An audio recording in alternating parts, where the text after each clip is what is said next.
sekali kelaparan di negeri itu. Dan setelah gandum yang dibawa mereka dari Mesir habis dimakan, berkatalah ayah mereka, "Pergilah pula membeli sedikit bahan makanan untuk kita." Lalu Yehuda menjawabnya, "Orang itu telah memperingatkan kami dengan sungguh-sungguh. Jika engkau mau biarkan adik kami pergi bersama-sama dengan kami, maka kami mau pergi ke sana dan membeli bahan makanan bagimu, supaya kita tetap hidup dan jangan mati." Ayah mereka berkata kepadanya, "Jika demikian, ambillah hasil yang terbaik dari negeri ini, dan bawalah uang 2 kali lipat banyaknya." Beserta Benyamin juga, mereka bersiap dan pergi ke Mesir. Ketika Yusuf melihat Benyamin bersama-sama dengan mereka, lalu segeralah Yusuf pergi dari situ, sebab hatinya sangat terharu merindukan adiknya itu. Ia masuk ke dalam kamar, lalu menangis di situ. Berkatalah ia kepada kepala rumahnya, "Bawalah orang-orang ini ke dalam rumah, sebab orang-orang ini akan makan bersama-sama dengan aku." Setelah orang itu membawa mereka ke dalam rumah Yusuf, lalu minumlah mereka dan bersukaria bersama-sama dengan dia. Sesudah itu diperintahkannyalah kepada kepala rumahnya, "Isilah karung orang-orang itu dengan gandum, dan letakkanlah uang masing-masing di dalam mulut karungnya. Dan pialaku, piala perak itu, taruhlah di dalam mulut karung anak yang bungsu, serta uang pembayar gandumnya juga." Ketika paginya hari terang tanah, orang melepas mereka beserta keledai mereka. Tetapi baru saja mereka keluar dari kota itu, belum lagi jauh jaraknya, berkatalah Yusuf kepada kepala rumahnya, "Bersiaplah, kejarlah orang-orang itu." Lalu segeralah mereka masing-masing menurunkan karungnya ke tanah, dan masing-masing membuka karungnya. Dan kepala rumah itu memeriksanya dengan teliti. Maka kedapatanlah piala itu dalam karung Benyamin. Dan mereka kembali ke kota. Berkatalah Yusuf kepada mereka, "Pada siapa kedapatan piala itu, dialah yang akan menjadi budakku." Kami masih mempunyai ayah yang tua. Ayahnya sangat mengasihi dia. Apabila anak itu tidak bersama-sama dengan aku tidak akan sanggup melihat nasib celaka yang akan menimpa ayahku."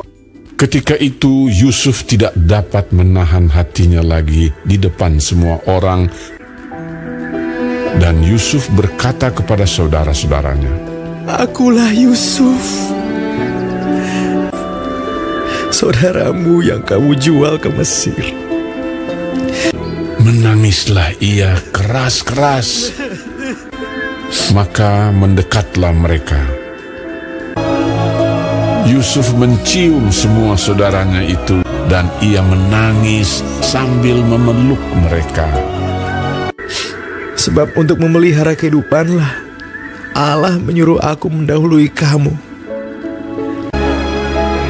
Ketika dalam istana Firaun terdengar kabar bahwa saudara-saudara Yusuf datang, hal itu diterima dengan baik oleh Firaun. Lalu berkatalah Firaun, "Bawalah kereta dari tanah Mesir untuk anak-anakmu dan istri-istrimu. Jemputlah ayahmu dari sana dan datanglah kemari. Maka aku akan memberikan kepadamu apa yang paling baik di tanah Mesir."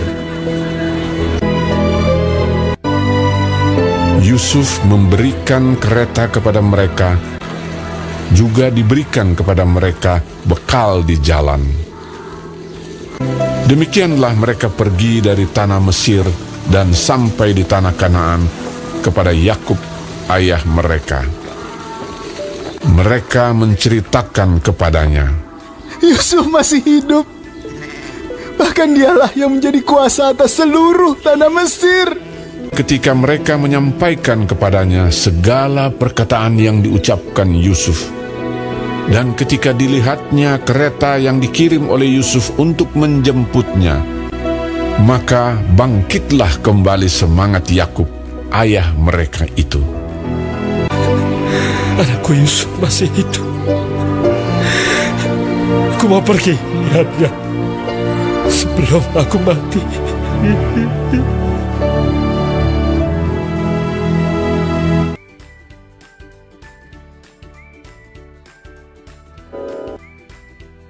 Yesus mati di kayu salib.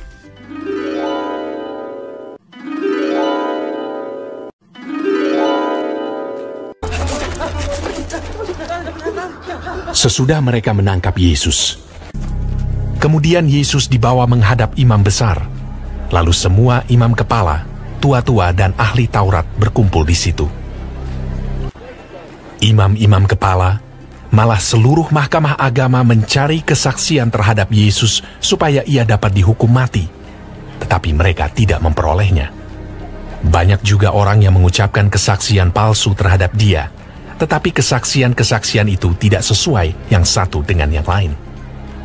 Maka imam besar bangkit berdiri di tengah-tengah sidang dan bertanya kepada Yesus, katanya, "Tidakkah engkau memberi jawab atas tuduhan-tuduhan saksi-saksi ini terhadap engkau? Apakah engkau Mesias, anak dari yang terpuji?" Jawab Yesus, "Akulah dia, dan kamu akan melihat Anak Manusia duduk di sebelah kanan yang Maha Kuasa, dan datang di tengah-tengah awan-awan di langit." Maka imam besar itu mengoyakkan pakaiannya dan berkata, "Untuk apa kita perlu saksi lagi? Kamu sudah mendengar hujatnya terhadap Allah. Bagaimana pendapat kamu?" Lalu dengan suara bulat mereka memutuskan bahwa dia harus dihukum mati. Pagi-pagi benar, mereka membelenggu Yesus, lalu membawanya dan menyerahkannya kepada Pilatus. Pilatus bertanya kepadanya, "Engkaukah Raja orang Yahudi?" Jawab Yesus, "Engkau sendiri mengatakannya." "Lihatlah betapa banyaknya tuduhan mereka terhadap engkau." Tetapi Yesus sama sekali tidak menjawab lagi, sehingga Pilatus merasa heran. Pilatus menjawab mereka dan bertanya, "Apakah kamu menghendaki supaya aku bebaskan Raja orang Yahudi ini?" Maka mereka berteriak lagi, katanya, "Salibkanlah dia!" Lalu Pilatus berkata kepada mereka, "Tetapi kejahatan apakah yang telah dilakukannya?" Namun mereka makin keras berteriak, "Salibkanlah dia!" Dan pada waktu itu adalah seorang yang bernama Barabas. Mereka telah melakukan pembunuhan dalam pemberontakan. Dan oleh karena Pilatus ingin memuaskan hati orang banyak itu, ia membebaskan Barabas bagi mereka. Tetapi Yesus disesahnya, lalu diserahkannya untuk disalibkan. Mereka mengenakan jubah ungu kepadanya, menganyam sebuah mahkota duri dan menaruhnya di atas kepalanya. Kemudian mereka mulai memberi hormat kepadanya. Katanya, "Salam, hai Raja orang Yahudi."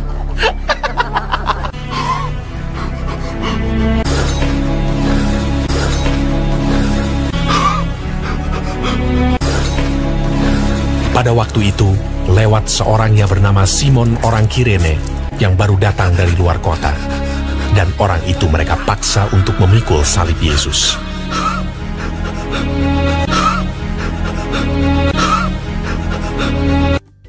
Mereka membawa Yesus ke tempat yang bernama Golgota, yang berarti tempat tengkorak.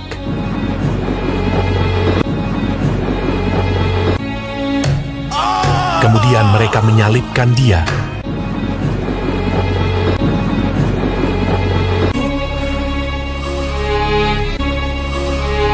Hari jam 9 ketika ia disalibkan. Orang-orang yang lewat di sana menghujat dia, dan sambil menggelengkan kepala, mereka berkata, "Hai engkau yang mau merubuhkan bait suci dan mau membangunnya kembali dalam 3 hari, turunlah dari salib itu dan selamatkan dirimu. Demikian juga imam-imam kepala bersama-sama ahli Taurat mengolok-olokkan dia di antara mereka sendiri, dan mereka berkata, orang lain ia selamatkan, tetapi dirinya sendiri tidak dapat ia selamatkan. Bersama dengan dia disalibkan 2 orang penyamun, seorang di sebelah kanannya dan seorang di sebelah kirinya. Bukankah engkau adalah Kristus? Selamatkanlah dirimu dan kami. Kita memang selayaknya dihukum, sebab kita menerima balasan yang setimpal dengan perbuatan kita. Tetapi orang ini tidak berbuat sesuatu yang salah. Yesus, ingatlah akan aku apabila engkau datang sebagai Raja. Kata Yesus kepadanya, aku berkata kepadamu, sesungguhnya hari ini juga engkau akan ada bersama-sama dengan aku di dalam Firdaus. Pada jam 12, kegelapan meliputi seluruh daerah itu. Dan pada jam 3, berserulah Yesus,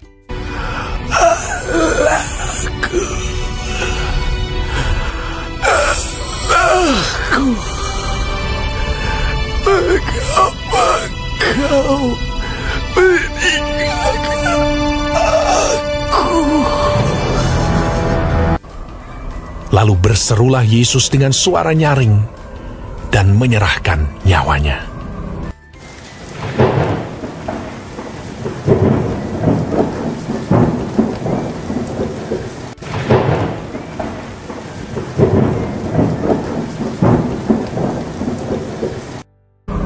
Ketika itu, tabir bait suci terbelah 2 dari atas sampai ke bawah.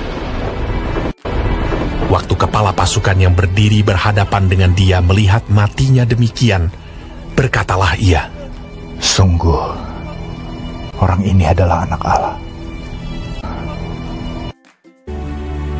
Yusuf, orang Arimatea, seorang anggota majelis besar yang terkemuka, memberanikan diri menghadap Pilatus dan meminta mayat Yesus.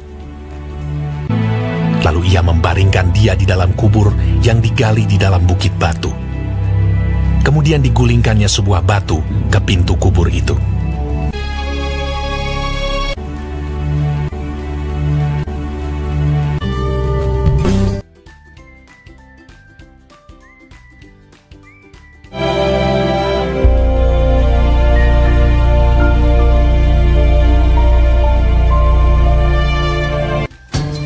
Adapun Yakub, ia diam di tanah Kanaan.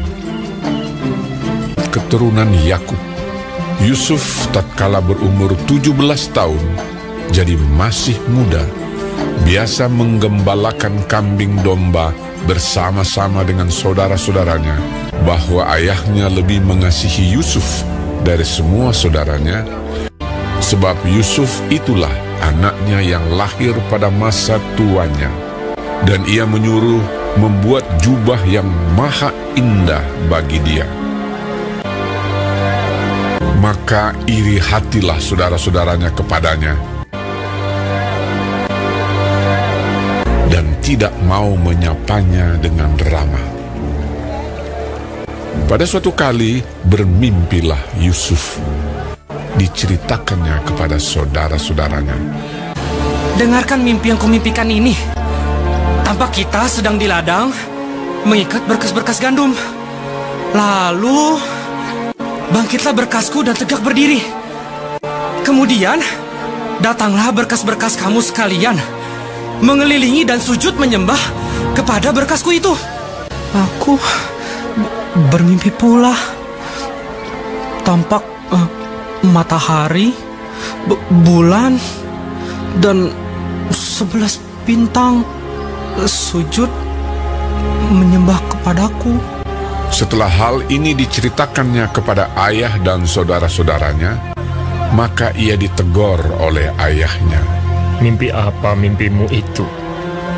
Masakan aku dan ibumu serta saudara-saudaramu sujud menyembah kepadamu sampai ke tanah? Pada suatu kali pergilah saudara-saudaranya menggembalakan kambing domba ayahnya dekat Sikem. Maka Yusuf menyusul saudara-saudaranya itu dan didapatinyalah mereka di Dotan. Dari jauh ia telah kelihatan kepada mereka. Tetapi sebelum ia dekat pada mereka, mereka telah bermufakat mencari daya upaya untuk membunuhnya. Ketika Ruben mendengar hal ini, sebab itu katanya, "Janganlah kita bunuh dia." Ia ingin melepaskan Yusuf dari tangan mereka. Baru saja Yusuf sampai kepada saudara-saudaranya,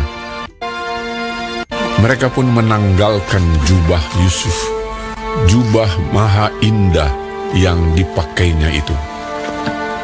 Dan mereka membawa dia dan melemparkan dia ke dalam sumur. Sumur itu kosong, tidak berair. Yusuf diangkat ke atas dari dalam sumur itu, kemudian dijual kepada orang Ismail itu dengan harga 20 shikal perak. Lalu Yusuf dibawa mereka ke Mesir. Ketika Ruben kembali ke sumur itu, maksudnya hendak melepaskan Yusuf dari tangan mereka dan membawanya kembali kepada ayahnya. Ternyata Yusuf tidak ada lagi di dalamnya. Lalu dikoyakkannya lah bajunya, katanya, "Anak itu tidak ada lagi. Kemanakah aku ini?" Kemudian mereka mengambil jubah Yusuf dan menyembelih seekor kambing, lalu mencelupkan jubah itu ke dalam darahnya. Jubah maha indah itu mereka suruh antarkan kepada ayah mereka. Ketika Yakub memeriksa jubah itu, ia berkata, "Ini jubah anakku. Binatang buas telah memakannya." Demikianlah Yusuf ditangisi oleh ayahnya. Dan berkabunglah ia berhari-hari lamanya. Adapun Yusuf, ia dijual oleh orang Midian itu ke Mesir, kepada Potifar, seorang pegawai istana Fir'aun, kepala pengawal raja.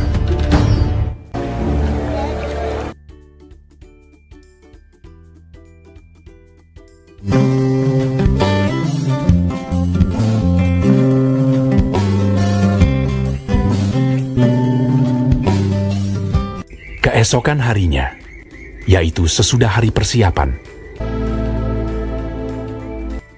datanglah imam-imam kepala dan orang-orang Farisi bersama-sama menghadap Pilatus, dan mereka berkata, "Tuan, si penyesat itu sewaktu hidupnya berkata, 'Sesudah 3 hari, aku akan bangkit.' Karena itu, perintahkanlah untuk menjaga kubur itu sampai hari yang ketiga." Dan dengan bantuan penjaga-penjaga itu, mereka memeterai kubur itu dan menjaganya.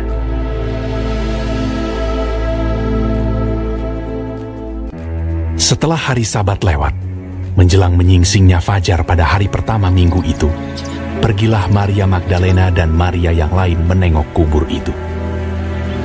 Maka terjadilah gempa bumi yang hebat, sebab seorang malaikat Tuhan turun dari langit dan datang ke batu itu, dan menggulingkannya, lalu duduk di atasnya. Wajahnya bagaikan kilat, dan pakaiannya putih bagaikan salju.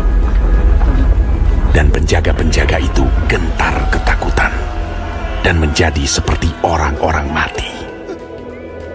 Akan tetapi malaikat itu berkata kepada perempuan-perempuan itu, "Janganlah kamu takut, sebab aku tahu kamu mencari Yesus yang disalibkan itu. Ia tidak ada di sini, sebab ia telah bangkit, sama seperti yang telah dikatakannya. Mari, lihatlah tempat ia berbaring. Dan segeralah pergi dan katakanlah kepada murid-muridnya bahwa ia telah bangkit dari antara orang mati. Ia mendahului kamu ke Galilea. Di sana kamu akan melihat dia." Mereka segera pergi dari kubur itu dengan takut dan dengan sukacita yang besar, dan berlari cepat-cepat untuk memberitahukannya kepada murid-murid Yesus. Tiba-tiba Yesus berjumpa dengan mereka dan berkata, "Salam bagimu. Jangan takut. Pergi dan katakanlah kepada saudara-saudaraku, supaya mereka pergi ke Galilea, dan di sanalah mereka akan melihat aku. Ketika mereka di tengah jalan, datanglah beberapa orang dari penjaga itu ke kota dan memberitahukan segala yang terjadi itu kepada imam-imam kepala. Mereka mengambil keputusan, lalu memberikan sejumlah besar uang kepada serdadu-serdadu itu dan berkata, "Kamu harus mengatakan bahwa murid-muridnya datang malam-malam dan mencurinya ketika kamu sedang tidur." Mereka menerima uang itu dan berbuat seperti yang dipesankan kepada mereka. Dan ke-11 murid itu berangkat ke Galilea, ke bukit yang telah ditunjukkan Yesus kepada mereka. Yesus mendekati mereka dan berkata, "Kepadaku telah diberikan segala kuasa di sorga dan di bumi. Karena itu pergilah, jadikanlah semua bangsa muridku, dan baptislah mereka dalam nama Bapa dan Anak dan Roh Kudus. Dan ajarlah mereka melakukan segala sesuatu yang telah kuperintahkan kepadamu. Dan ketahuilah, aku menyertai kamu senantiasa sampai kepada akhir zaman."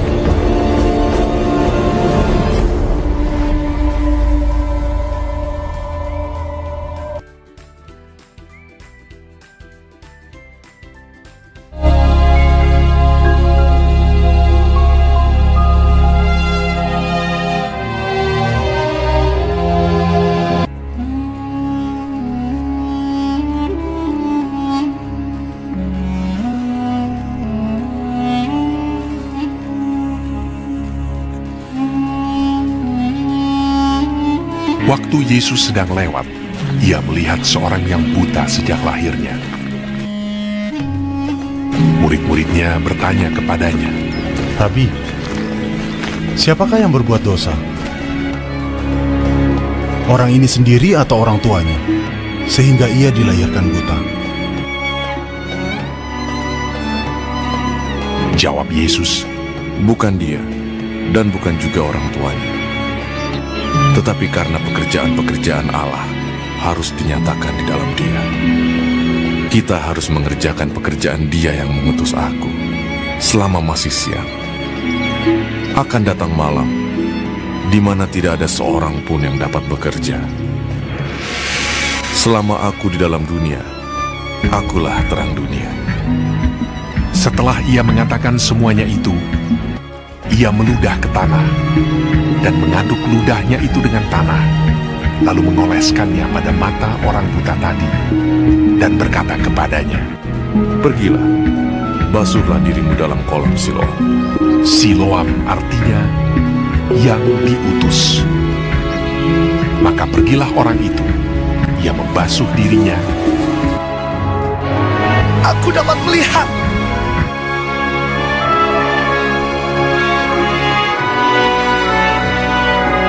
Lalu kembali dengan matanya sudah melek. Tetapi tetangga-tetangganya dan mereka yang dahulu mengenalnya sebagai pengemis berkata, "Bukankah dia ini yang selalu mengemis?" "Benar, dialah ini." "Bukan, tetapi ia serupa dengan dia." Orang itu sendiri berkata, "Benar, akulah itu." Karena orang Farisi pun bertanya kepadanya, bagaimana matanya menjadi melek. Jawabnya, "Ia mengoleskan adukan tanah pada mataku. Lalu aku membasuh diriku, dan sekarang aku dapat melihat." Ia adalah seorang nabi. Dari dahulu sampai sekarang tidak pernah terdengar bahwa ada orang yang memelekkan mata orang yang lahir buta. Jikalau orang itu tidak datang dari Allah, ia tidak dapat berbuat apa-apa. Maka kata sebagian orang-orang Farisi itu, "Orang ini tidak datang dari Allah, sebab ia tidak memelihara hari Sabat." Bagaimanakah seorang berdosa dapat membuat mukjizat yang demikian? Maka timbullah pertentangan di antara mereka. Lalu mereka mengusir dia keluar. Yesus mendengar bahwa ia telah diusir keluar oleh mereka. Kemudian ia bertemu dengan dia dan berkata, "Percayakah engkau kepada Anak Manusia?" Jawabnya, "Siapakah dia, Tuhan? supaya aku percaya kepadanya. Kata Yesus kepadanya, "Engkau bukan saja melihat Dia, tetapi Dia yang sedang berkata-kata dengan engkau. Dialah itu." Katanya, "Aku percaya, Tuhan." Lalu ia sujud menyembahnya. Kata Yesus, "Aku datang ke dalam dunia untuk menghakimi, supaya barang siapa yang tidak melihat, dapat melihat. Dan supaya barang siapa yang dapat melihat, menjadi buta." Kata-kata itu didengar oleh beberapa orang Farisi yang berada di situ, dan mereka berkata kepadanya, "Apakah itu berarti bahwa kami juga buta?" Jawab Yesus kepada mereka, "Sekiranya kamu buta, kamu tidak berdosa. Tetapi karena kamu berkata, 'Kami melihat,' maka tetaplah dosamu."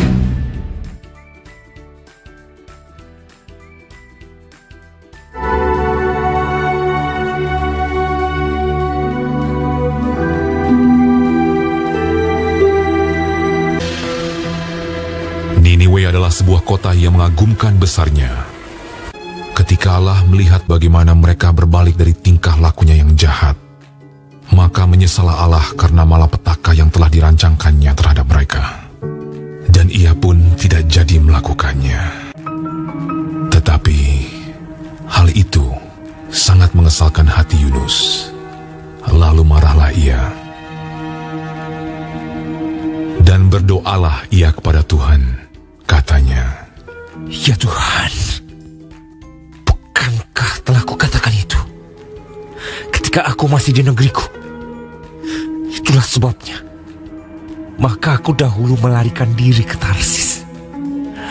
Sebab aku tahu bahwa Engkaulah Allah yang pengasih dan penyayang, yang panjang sabar dan berlimpah kasih setia, serta yang menyesal karena malapetaka yang hendak didatangkannya. Jadi sekarang ya Tuhan, cabutlah kiranya nyawaku, karena lebih baik aku mati daripada hidup." Tetapi firman Tuhan, "Layakkah engkau marah?" Yunus telah keluar meninggalkan kota itu dan tinggal di sebelah timurnya. Ia mendirikan di situ sebuah pondok, dan ia duduk di bawah naungannya, menantikan apa yang akan terjadi atas kota itu. Lalu, atas penentuan Tuhan Allah, tumbuhlah sebatang pohon jarak melampaui kepala Yunus untuk menaunginya, agar ia terhibur daripada kekesalan hatinya. Yunus sangat bersuka cita karena pohon jarak itu. Tetapi keesokan harinya, ketika fajar menyingsing, atas penentuan Allah, datanglah seekor ulat yang menggerek pohon jarak itu sehingga layu. Segera sesudah matahari terbit, bertiuplah angin timur yang panas terik, sehingga sinar matahari menyakiti kepala Yunus. Lalu rebahlah ia lesu dan berharap supaya mati. Katanya, "Lebih baiklah aku mati daripada hidup." Tetapi berfirmanlah Allah kepada Yunus, "Layakkah engkau marah karena pohon jarak itu?" Jawabnya, "Selayaknya lah aku marah sampai mati." Lalu Allah berfirman, "Engkau sayang kepada pohon jarak itu, yang untuknya sedikit pun engkau tidak berjerih payah, dan yang tidak engkau tumbuhkan, yang tumbuh dalam satu malam, dan binasa dalam satu malam pula.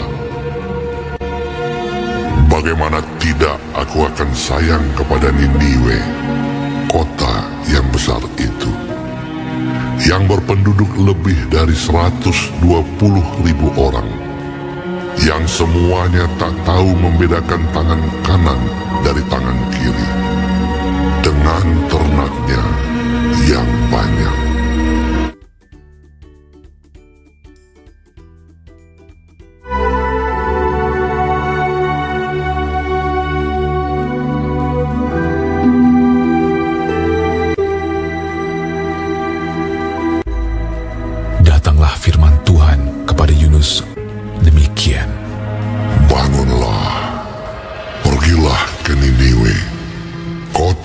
besar itu. Berserulah terhadap mereka, karena kejahatannya telah sampai kepadaku. Tetapi Yunus bersiap untuk melarikan diri ke Tarsis, jauh dari hadapan Tuhan. Ia pergi ke Yafo dan mendapat di sana sebuah kapal yang akan berangkat ke Tarsis. Ia membayar biaya perjalanannya, lalu naik kapal itu untuk berlayar bersama-sama dengan mereka ke Tarsis, jauh dari hadapan Tuhan. Tetapi Tuhan menurunkan angin ribut ke laut, lalu terjadilah badai besar, sehingga kapal itu hampir-hampir terpukul hancur. Awak kapal menjadi takut, masing-masing berteriak-teriak kepada Allahnya, dan mereka membuang ke dalam laut segala muatan kapal itu untuk meringankannya. Tetapi Yunus telah turun ke dalam ruang kapal yang paling bawah dan berbaring di situ, lalu tertidur dengan nyenyak. Datanglah nahkoda mendapatkannya sambil berkata, "Bagaimana mungkin kau tidur begitu nyenyak? Bangunlah, berserulah kepada Allahmu. Barangkali Allah itu akan mengindahkan kita, sehingga kita tidak binasa." Lalu berkatalah mereka satu sama lain, "Marilah kita buang undi, supaya kita mengetahui karena siapa kita ditimpa oleh malapetaka ini."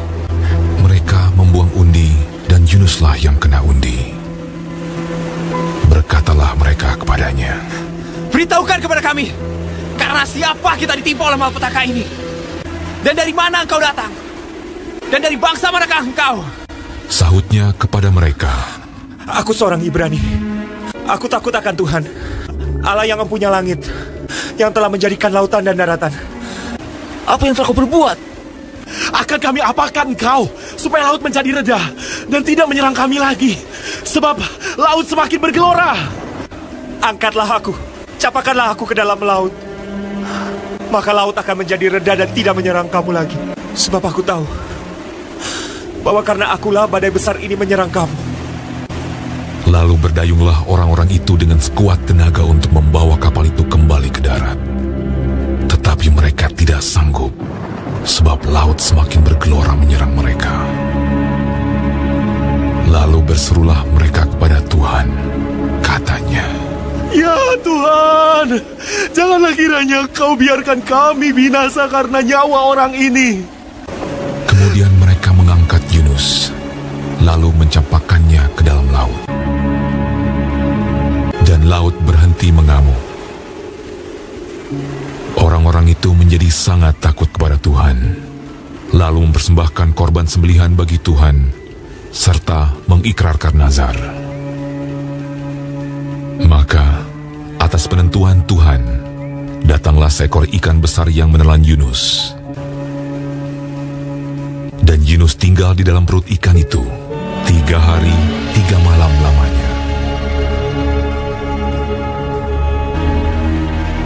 Dari dalam perut ikan itu, berdoalah Yunus kepada Tuhan, Allahnya.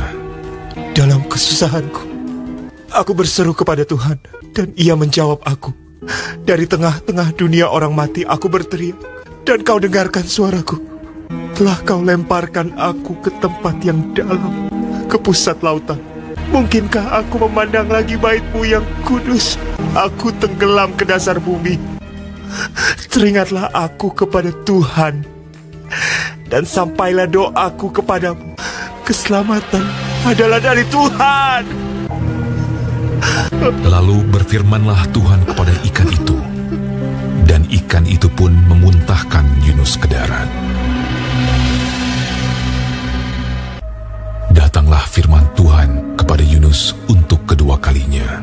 Demikian, "Bangunlah, pergilah ke Niniwe, kota yang besar itu, dan sampaikanlah kepadanya seruan yang kufirmankan kepadamu." Bersiaplah Yunus, lalu pergi ke Niniwe, sesuai dengan firman Allah.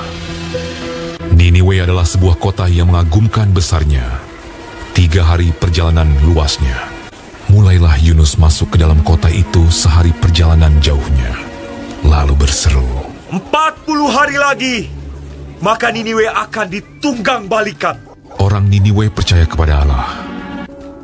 Setelah sampai kabar itu kepada raja kota Niniwe, siapa tahu, mungkin Allah akan berbalik dan menyesal, serta berpaling dari murkanya, sehingga kita tidak binasa.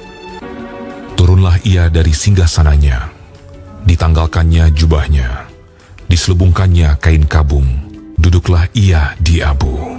Lalu atas perintah raja dan pembesarnya, haruslah semuanya, manusia dan ternak, berselubung kain kabung dan berseru dengan keras kepada Allah, serta haruslah masing-masing berbalik dari tingkah lakunya yang jahat dan dari kekerasan yang dilakukannya. Lalu mereka mengumumkan puasa, baik orang dewasa maupun anak-anak mengenakan kain kabung. Ketika Allah melihat perbuatan mereka itu, yakni bagaimana mereka berbalik dari tingkah lakunya yang jahat, maka menyesallah Allah karena malapetaka yang telah dirancangkannya terhadap mereka. Dan ia pun tidak jadi melakukannya.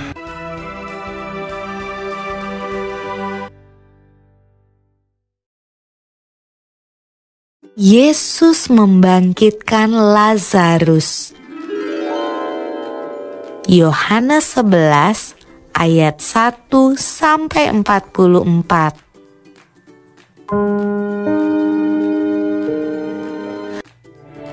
Ada seorang yang sedang sakit, namanya Lazarus. Ia tinggal di Betania, kampung Maria dan adiknya Marta. Betania terletak dekat Yerusalem, kira-kira 2 mil jauhnya. Maria ialah perempuan yang pernah meminyaki kaki Tuhan dengan minyak mur dan menyekanya dengan rambutnya. Dan Lazarus yang sakit itu adalah saudaranya. Yesus memang mengasihi Marta dan kakaknya dan Lazarus. Kedua perempuan itu mengirim kabar kepada Yesus. Tuhan, dia yang kau kasihi sakit. Namun setelah didengarnya bahwa Lazarus sakit, ia sengaja tinggal 2 hari lagi di tempat di mana ia berada. Ia berkata, penyakit itu tidak akan membawa kematian, tetapi akan menyatakan kemuliaan Allah. Sebab oleh penyakit itu, anak Allah akan dimuliakan. Sebab demikian lebih baik bagimu, supaya kamu dapat belajar percaya. Tetapi sesudah itu ia berkata kepada murid-muridnya, mari kita kembali lagi ke Yudea. Marilah kita pergi sekarang kepadanya. Maka ketika Yesus tiba, didapatinya Lazarus telah 4 hari berbaring di dalam kubur. Di situ banyak orang Yahudi telah datang kepada Marta dan Maria untuk menghibur mereka berhubung dengan kematian saudaranya. Ketika Marta mendengar bahwa Yesus datang, ia pergi mendapatkannya, tetapi Maria tinggal di rumah. Maka kata Marta kepada Yesus, Tuhan, sekiranya Engkau ada di sini, saudaraku pasti tidak mati. Kata Yesus kepada Marta, saudaramu akan bangkit. Akulah kebangkitan dan hidup. Barang siapa percaya kepadaku, ia akan hidup walaupun ia sudah mati. Dan setiap orang yang hidup dan yang percaya kepadaku tidak akan mati selama-lamanya. Percayakah engkau akan hal ini?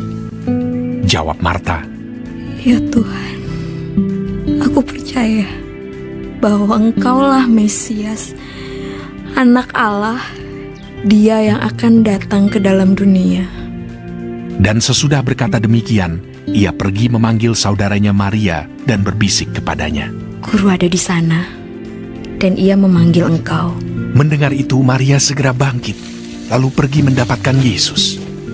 Setibanya Maria di tempat Yesus berada dan melihat dia, tersungkurlah ia di depan kakinya dan berkata kepadanya, Tuhan, sekiranya engkau ada di sini, saudaraku pasti tidak mati. Ketika Yesus melihat Maria menangis dan juga orang-orang Yahudi yang datang bersama-sama dia, maka masyghullah hatinya. Maka menangislah Yesus. Ia sangat terharu dan berkata, "Di manakah dia kamu baringkan?" Jawab mereka, "Tuhan, marilah dan lihatlah." Lalu ia pergi ke kubur itu. Kubur itu adalah sebuah gua yang ditutup dengan batu. Kata Yesus, "Angkat batu itu." Marta, saudara orang yang meninggal itu, berkata kepadanya, "Tuhan, ia sudah berbau, sebab sudah 4 hari ia mati." Jawab Yesus, "Bukankah sudah kukatakan kepadamu, jikalau engkau percaya, engkau akan melihat kemuliaan Allah?" Maka mereka mengangkat batu itu. Lalu Yesus menengadah ke atas dan berkata, "Bapa, aku mengucap syukur kepadamu, karena engkau telah mendengarkan aku." Dan sesudah berkata demikian, berserulah ia dengan suara keras, "Lazarus, marilah keluar." Orang yang telah mati itu datang keluar. Kaki dan tangannya masih terikat dengan kain kapan, dan mukanya tertutup dengan kain peluh. Kata Yesus kepada mereka, "Bukalah kain-kain itu, dan biarkan ia pergi." Banyak di antara orang-orang Yahudi yang datang melawat Maria dan yang menyaksikan sendiri apa yang telah dibuat Yesus percaya kepadanya.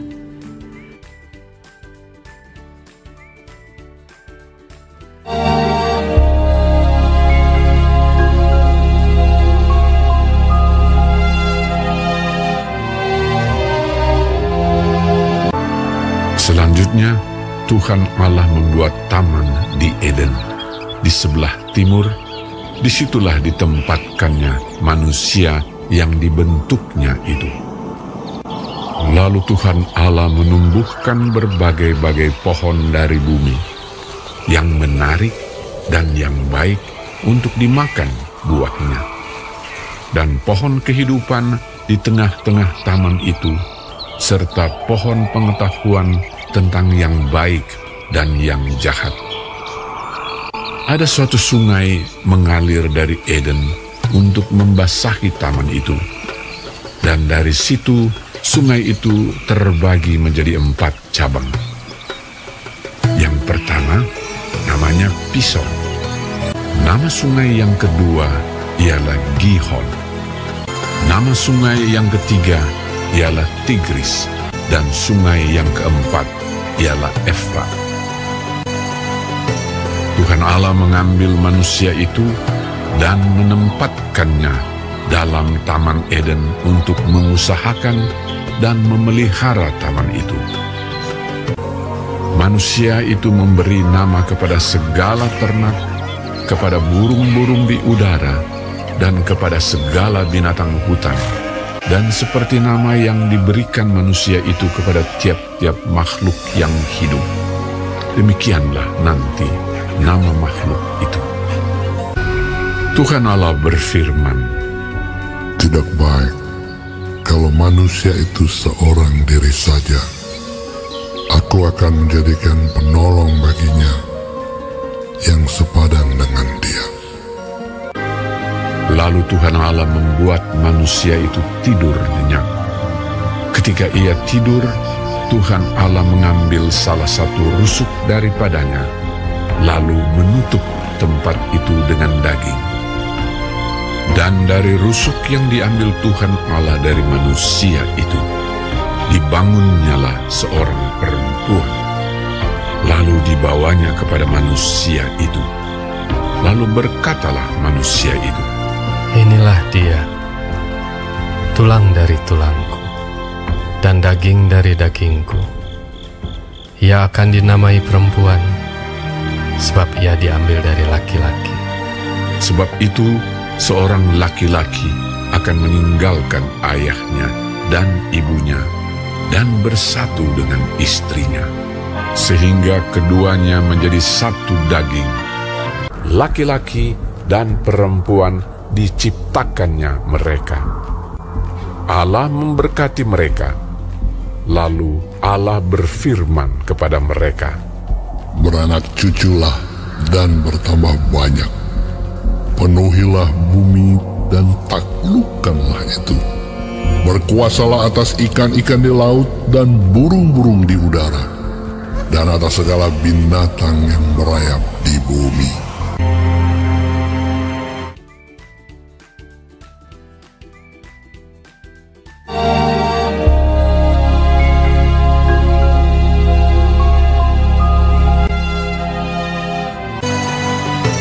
Tuhan Allah mengambil manusia itu dan menempatkannya dalam Taman Eden untuk mengusahakan dan memelihara taman itu. Lalu Tuhan Allah memberi perintah ini kepada manusia. Semua pohon dalam taman ini boleh kau makan buahnya dengan bebas. Tetapi pohon pengetahuan tentang yang baik dan yang jahat itu, janganlah kau makan buahnya.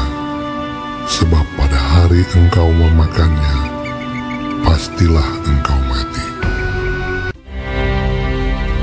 Adapun ular ialah yang paling cerdik dari segala binatang di darat yang dijadikan oleh Tuhan Allah. Ular itu berkata kepada perempuan itu, "Sekali-kali kamu tidak akan mati. Matamu akan terbuka dan kamu akan menjadi seperti Allah, tahu yang baik dan yang jahat." Perempuan itu melihat bahwa buah pohon itu baik untuk dimakan dan sedap kelihatannya. Lalu ia mengambil dari buahnya dan dimakannya dan diberikannya juga kepada suaminya yang bersama-sama dengan dia. Dan suaminya pun memakannya. Maka terbukalah mata mereka berdua. Lalu mereka menyemat daun pohon ara dan membuat cawat. Ketika mereka mendengar bunyi langkah Tuhan Allah yang berjalan-jalan dalam taman itu, bersembunyilah manusia dan istrinya itu terhadap Tuhan Allah di antara pohon-pohonan dalam taman. Tetapi Tuhan Allah memanggil manusia itu. Ia menjawab, "Ketika aku mendengar bahwa engkau ada dalam taman ini, aku menjadi takut. Sebab itu, aku bersembunyi." Apakah engkau makan dari buah pohon yang kularang engkau makan itu? Manusia itu menjawab, "Perempuan yang kau tempatkan di sisiku, dialah yang memberi dari buah pohon itu kepadaku. Maka aku makan." Jawab perempuan itu, "Ular itu yang memperdayakan aku, maka ku makan."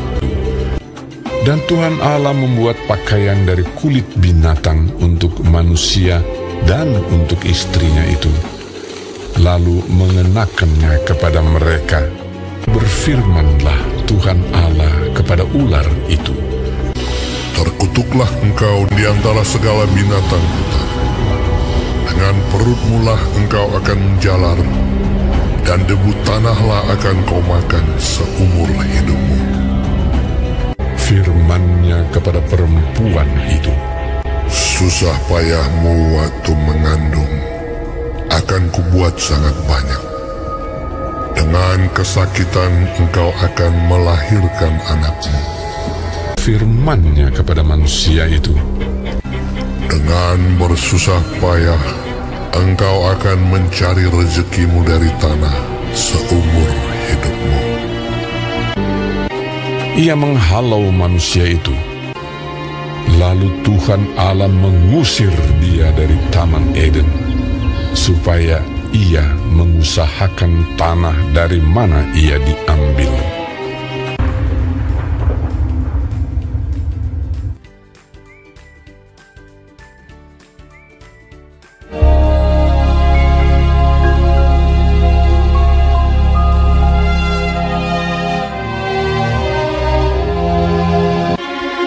Orang-orang Israel yang datang ke Mesir beranak cucu dan tak terbilang jumlahnya. Tetapi orang Israel masih mengeluh karena perbudakan, dan mereka berseru-seru. Maka Allah melihat orang Israel itu, dan Allah memperhatikan mereka. Musa, Musa, akulah Allah ayahmu, Allah Abraham, Allah Ishak, dan Allah Yakub. Sekarang seruan orang Israel telah sampai kepadaku.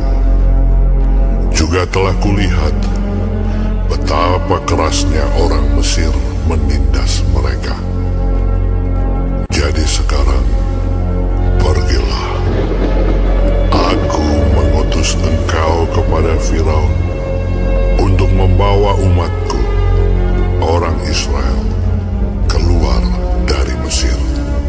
Tetapi Musa berkata kepada Allah, "Siapakah aku ini? Maka aku yang akan menghadap Firaun dan membawa orang Israel keluar dari Mesir." Lalu firman-Nya, "Bukankah aku akan menyertai engkau? Pergilah, aku akan mengajar engkau apa yang harus kau katakan." Kemudian Musa memberitahukan kepada Harun segala firman Tuhan yang disuruhkannya dan segala tanda mujizat yang diperintahkannya kepadanya untuk dibuat. Adapun Musa 80 tahun umurnya dan Harun 83 tahun. Demikianlah diperbuat Musa dan Harun seperti yang diperintahkan Tuhan kepada mereka. Kemudian Musa dan Harun pergi menghadap Firaun, lalu berkata kepadanya, "Beginilah firman Tuhan, Allah Israel. Biarkanlah umatku pergi untuk mengadakan perayaan bagiku di padang gurun."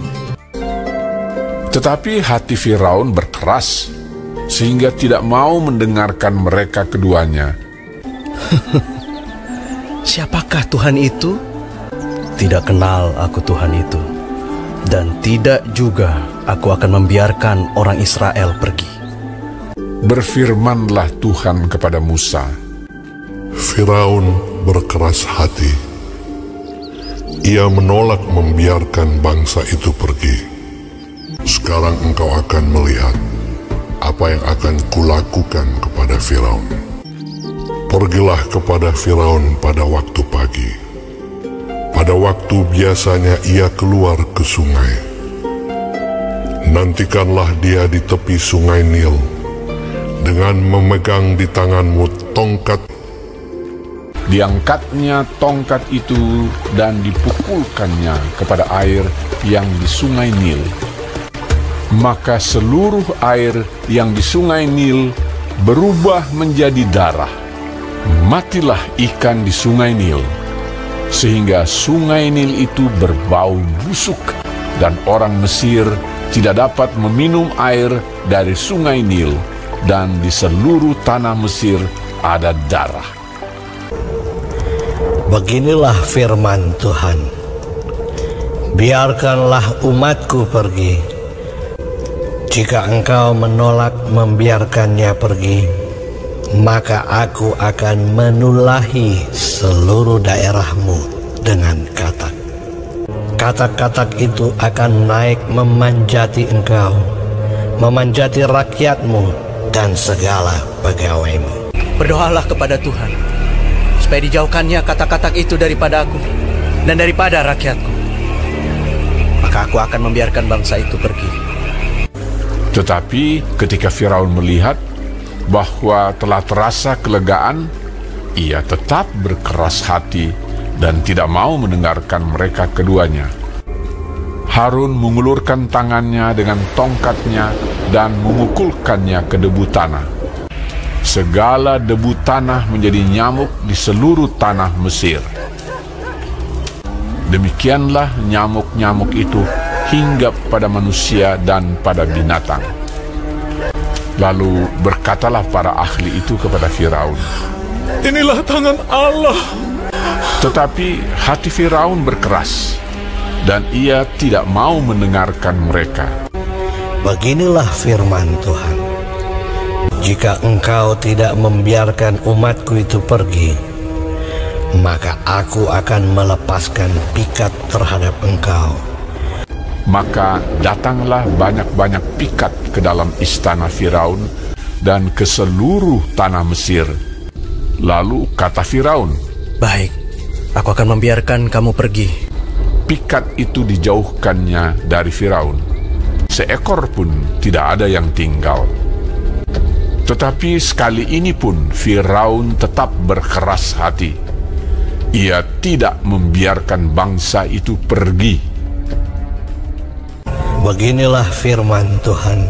Jika engkau menolak membiarkan mereka pergi dan masih menahan mereka, maka ternakmu yang ada di padang akan kena tulah Tuhan, kena penyakit sampar yang dahsyat. Keesokan harinya, segala ternak orang Mesir itu mati, tetapi dari ternak orang Israel tidak ada seekor pun yang mati. Tetapi Firaun tetap berkeras hati dan tidak mau membiarkan bangsa itu pergi. Lalu mereka mengambil jelaga dari dapur peleburan dan berdiri di depan Firaun. Kemudian Musa menghamburkannya ke udara, maka terjadilah barah yang memecah sebagai gelembung pada manusia dan binatang. Tetapi Tuhan mengeraskan hati Firaun, sehingga ia tidak mendengarkan mereka. Lalu Musa mengulurkan tongkatnya ke langit, maka Tuhan mengadakan guruh dan hujan es, dan api pun menyambar ke bumi, dari manusia sampai binatang, timpa binasa oleh hujan itu, dan segala pohon di padang ditumbangkannya. Di seluruh tanah Mesir, hanya tempat kediaman orang Israel, tidak ada turun hujan es. Lalu Firaun berkata kepada mereka, "Aku telah berdosa sekali ini. Tuhan itu yang benar. Maka aku akan membiarkan kamu pergi. Tidak usah kamu tinggal lebih lama lagi." Tetapi ketika Firaun melihat bahwa hujan telah berhenti, berkeraslah hati Firaun sehingga ia tidak membiarkan orang Israel pergi. Lalu Musa mengulurkan tongkatnya ke atas tanah Mesir, dan Tuhan mendatangkan angin timur melintasi negeri itu membawa belalang. Datanglah belalang meliputi seluruh tanah Mesir, memakan habis segala tumbuh-tumbuhan di tanah dan segala buah-buahan pada pohon-pohon sangat banyak. Aku telah berbuat dosa terhadap Tuhan Allahmu.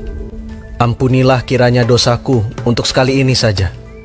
Lalu keluarlah Musa meninggalkan Firaun dan berdoa kepada Tuhan.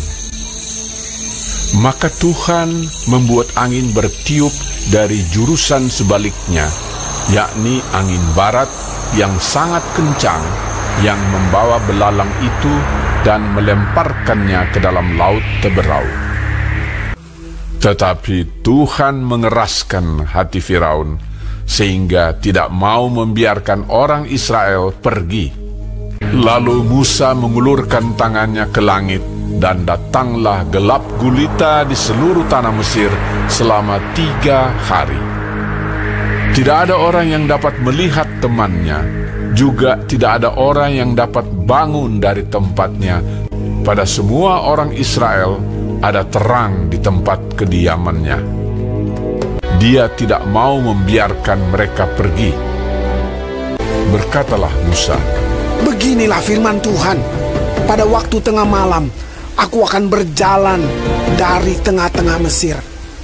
Maka tiap-tiap anak sulung di tanah Mesir akan mati, juga segala anak sulung hewan, supaya kamu mengetahui bahwa Tuhan membuat perbedaan antara orang Mesir dan orang Israel." Lalu Musa memanggil semua tua-tua Israel serta berkata kepada mereka, "Pergilah, ambillah kambing domba untuk kaummu dan sembelilah anak domba Paskah. Kemudian kamu harus mengambil seikat hisop dan mencelupkannya dalam darah yang ada dalam sebuah pasu. Dan darah itu kamu harus sapukan pada ambang atas dan pada kedua tiang pintu. Seorang pun dari kamu tidak boleh keluar pintu rumahnya sampai pagi. Dan Tuhan akan menjalani Mesir untuk menulahinya. Apabila ia melihat darah pada ambang atas dan pada kedua tiang pintu itu, maka Tuhan akan melewati pintu itu dan tidak membiarkan pemusnah masuk ke dalam rumahmu untuk menulahi." Maka pada tengah malam Tuhan membunuh tiap-tiap anak sulung di tanah Mesir, dari anak sulung Firaun yang duduk di tahtanya sampai kepada anak sulung orang tawanan beserta segala anak sulung hewan. Dan kedengaranlah seruan yang hebat di Mesir, sebab tidak ada rumah yang tidak kematian. Lalu bangunlah Firaun pada malam itu bersama-sama semua pegawainya dan semua orang Mesir. Dipanggilnyalah Musa dan Harun, katanya, "Bangunlah, keluarlah dari tengah-tengah bangsaku, baik kamu maupun orang Israel. Pergilah, beribadahlah kepada Tuhan seperti katamu itu." Malam itulah malam berjaga-jaga bagi Tuhan untuk membawa mereka keluar dari tanah Mesir. Orang Israel melakukan juga seperti kata Musa. Mereka meminta dari orang Mesir barang-barang emas dan perak serta kain-kain. Kira-kira 600.000 orang laki-laki, banyak ternak kambing domba dan lembu sapi. Lamanya orang Israel diam di Mesir adalah 430 tahun. Dan tepat pada hari itu juga, Tuhan membawa orang Israel keluar dari tanah Mesir menurut pasukan mereka.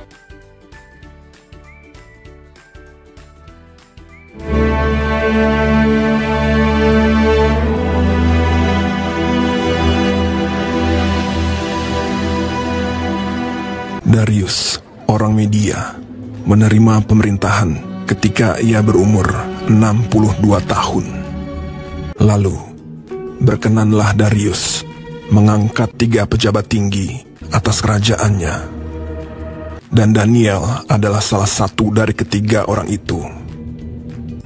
Maka Daniel ini melebihi para pejabat tinggi dan para wakil raja itu, karena ia mempunyai roh yang luar biasa, dan raja bermaksud untuk menempatkannya atas seluruh kerajaannya. Kemudian para pejabat tinggi dan wakil raja itu mencari alasan dakwaan terhadap Daniel dalam hal pemerintahan. Tetapi mereka tidak mendapat alasan apapun, sebab ia setia dan tidak ada didapati sesuatu kelalaian atau sesuatu kesalahan padanya. Daniel ini dalam kamar atasnya 3 kali sehari ia berlutut, berdoa, serta memuji Allahnya. Maka berkatalah orang-orang itu, "Kita tidak akan mendapat suatu alasan dakwaan terhadap Daniel ini, kecuali dalam hal ibadahnya kepada Allahnya." Kemudian bergegas-gegaslah para pejabat tinggi dan wakil raja itu menghadap raja. "Ya Raja Darius, semua pejabat tinggi kerajaan ini telah mufakat supaya dikeluarkan suatu larangan agar barang siapa yang dalam 30 hari menyampaikan permohonan kepada salah satu dewa atau manusia, kecuali kepada tuanku ya Raja, maka ia akan dilemparkan ke dalam gua singa. Dan buatlah suatu surat perintah yang tidak dapat diubah menurut undang-undang orang Media dan Persia." Demi didengar Daniel bahwa surat perintah itu telah dibuat, Pergilah ia ke rumahnya dan mendapati Daniel sedang berdoa dan bermohon kepada Allahnya. Kemudian mereka menghadap raja dan menanyakan kepadanya tentang larangan raja. Daniel tidak mengindahkan larangan yang tuanku keluarkan, tetapi 3 kali sehari ia mengucapkan doanya. Setelah raja mendengar hal itu, maka sangat sedihlah ia, dan ia mencari jalan untuk melepaskan Daniel. Bahkan sampai matahari masuk, ia masih berusaha untuk menolongnya. Berbicaralah raja kepada Daniel. Allahmu yang kau sembah dengan tekun, dialah kiranya yang melepaskan engkau. Sesudah itu, raja memberi perintah. Lalu diambillah Daniel dan dilemparkan ke dalam gua singa. Lalu pergilah raja ke istananya, dan berpuasalah ia semalam-malaman itu. Dan ia tidak dapat tidur.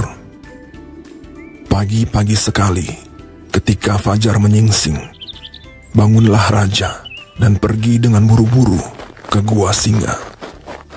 Berserulah ia kepada Daniel dengan suara yang sayu. Daniel, hamba Allah yang hidup, Allahmu yang kau sembah dengan tekun, telah sanggupkah ia melepaskan engkau dari singa-singa itu?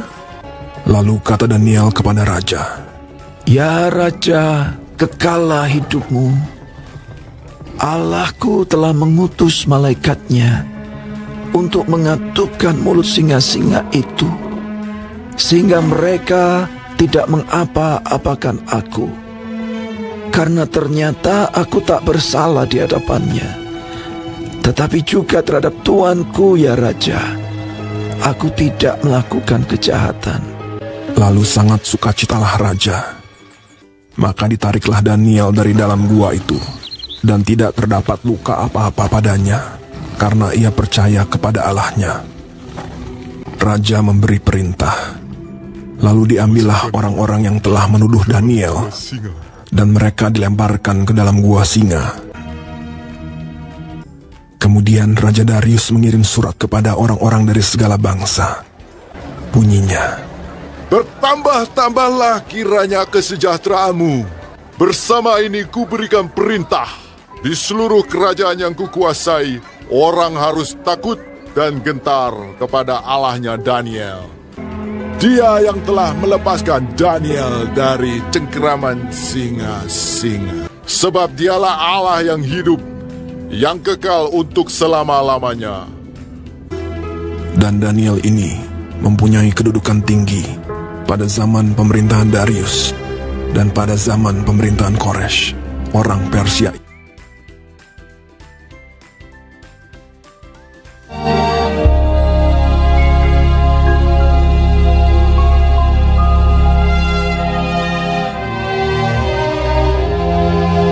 Kejadian.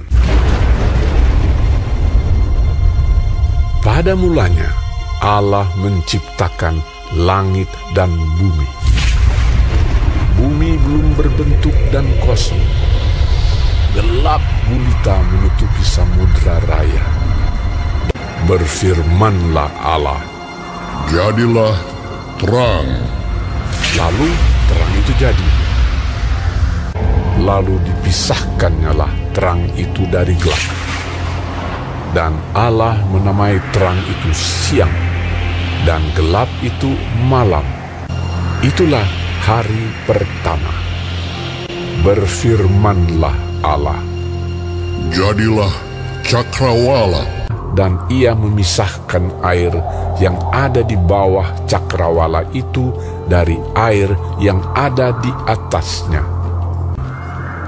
Lalu Allah menamai cakrawala itu langit.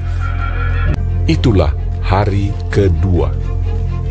Berfirmanlah Allah, Hendaklah segala air yang di bawah langit berkumpul pada satu tempat, sehingga kelihatan yang kering.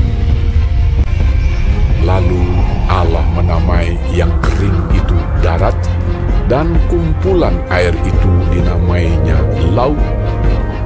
Berfirmanlah Allah, Hendaklah tanah menumbuhkan tunas-tunas muda, tumbuh-tumbuhan yang berbiji, segala jenis pohon buah-buahan yang menghasilkan buah yang berbiji, supaya ada tumbuh-tumbuhan di bumi.